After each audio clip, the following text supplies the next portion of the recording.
Bismillahirrahmanirrahim. Assalamualaikum warahmatullahi wabarakatuh. Salam sejahtera untuk kita. Pagi ini kita akan belajar bahasa Indonesia. Tema kritik sastra dan esai part 2. Karena kemarin saya sudah membahas tentang pengertian esai, pengertian kritik sastra, jenis, ciri-ciri, dan kemudian bagaimana cara membedakan kritik sastra dan esai. Nah, ini lanjutannya ya. Ini tujuan pembelajaran kita hari ini. Pertama, kan kemarin sudah kita pelajari teorinya. Sekarang kita bagaimana mengaplikasikannya. Misalkan cara menyusun kritik sastra dan esai. Kemudian bagaimana mengetahui atau memahami sistematika dan kebahasaan kritik sastra dan esai. Melangkah ke bagian pertama atau tahap 3 ini, karena kemarin itu sudah ada tahap 1 dan 2. Kemudian di tahap 3 ini adalah tahap menyusun kritik sastra dan tahap menyusun kritik sastra dan esai. Nah, tahap menyusun kritik sastra ini pertama tahap deskripsi. Deskripsi ini artinya tahap penggambaran awal atau interpretasi suatu karya sastra tersebut. Kemudian di bagian kedua tahap penafsiran. Menafsirkan artinya sesudah ada penggambaran umum, bagaimana itu menganalisis atau menafsirkan karya sastra itu atau mengembangkan daripada kritik sastra tersebut. Kemudian di bagian ketiga ini tahap analisis. Di tahap analisis ini adalah apa-apa kekurangan atau kelebihan dari sastra tersebut. Dan di tahap 4 adalah tahap evaluasi. Tahap evaluasi ini artinya kita kembali mereview apa-apa yang salah, atau bisa saja ini ada yang dimaksud dengan editing atau menyunting kembali kritik sastra yang kita tulis. Misalkan melihat kembali apakah deskripsinya ini benar, huruf yang digunakan benar atau tanda baca yang digunakan benar. Begitu pula dengan tahap penafsiran, apakah penafsiran ini sudah benar adanya atau tidak. Kemudian di tahap analisis ini apakah benar-benar analisis ini sesuai dengan isi karya sastra tersebut, yang tidak terpengaruh dengan tendensi-tendensi luar, tetapi murni atau nyata adanya bahwa yang kita kritisi adalah karya sastra ini, bukan pribadinya orang yang menulis. Nah, itu yang dimaksud tahap evaluasi. Selanjutnya langkah menyusun paragraf esai. Pertama, menentukan judul esai. Nah, ini nih yang pertama kali ketika kita ingin menulis esai adalah menentukan judulnya. Apa judulnya? Misalkan tentang pendidikan, apa-apa yang yang cocok ditulis judulnya kalau pendidikan ya. Kemudian menentukan topik permasalahan. Topik permasalahan itu yang saya tadi itu misalnya pendidikan. Kemudian judulnya apa, misalnya apakah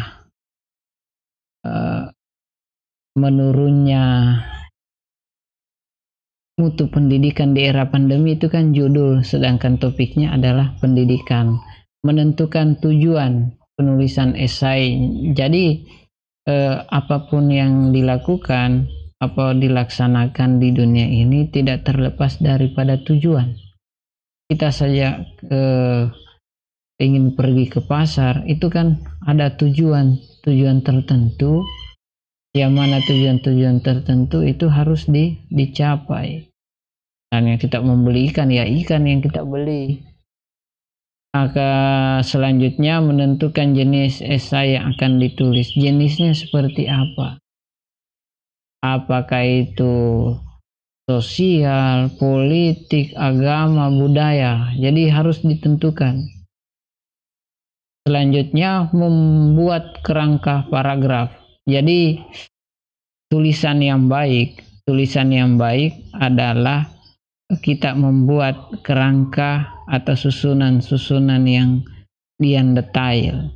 Karena ada pendapat tokoh bahwa orang yang menyusun kerangka berarti dia sudah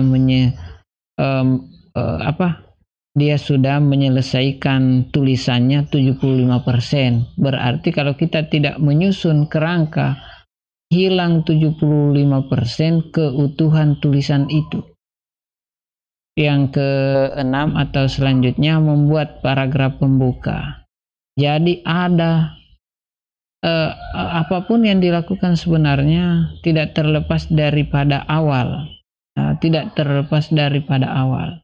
Jadi awal atau pembuka ini sangat penting untuk menjembatani pembaca supaya mengerti apa yang kita tulis. Kalau misalnya tidak ada pembuka, otomatis orang yang membaca esai atau tulisan kita ini bingung, oh ini tulisan ini apa isinya.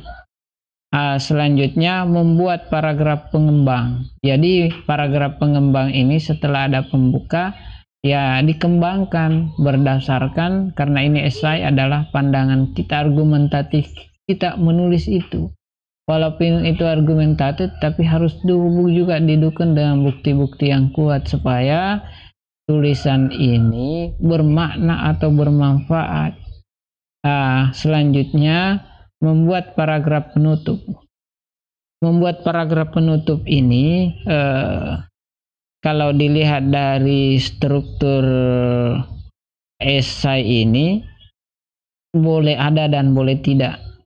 Paragraf penutup ini sifatnya opsional. Kalau misalnya itu seleranya penulis mau mengadakan bahwa paragraf penutup ini ada, ya boleh. Tetapi kalau misalnya penulis ini tidak menginginkan adanya penutup, ya boleh juga tidak. Nah, ini sifatnya opsional. Beda kalau kritis sastra harus ada. Nah, di bagian keempat ini analisis sistematika dan kebahasan kritis sastra dan esai. Ya, ini analisis sistematikanya seperti apa kritis sastra dan esai, ya saya sudah terangkan dari awal sampai akhir ini. Saya sangat yakin atau saya berharap kalian mampu menganalisis sistematika penulisan yang saya sudah terapkan, karena atau yang saya sudah jelaskan, supaya nanti ketika menganalisis karya sastra tidak lepas daripada apa yang saya sudah terangkan, supaya tidak salah-salah, dia tersusun secara sistematis. Nah, itulah ya yang ini yang saya sampaikan hari ini. Mudah-mudahan bermanfaat, dan saya harap kalian menonton video pembelajaran ini dari awal sampai akhir agar mendapat pengetahuan yang utuh. Itu saja. Assalamualaikum warahmatullahi wabarakatuh.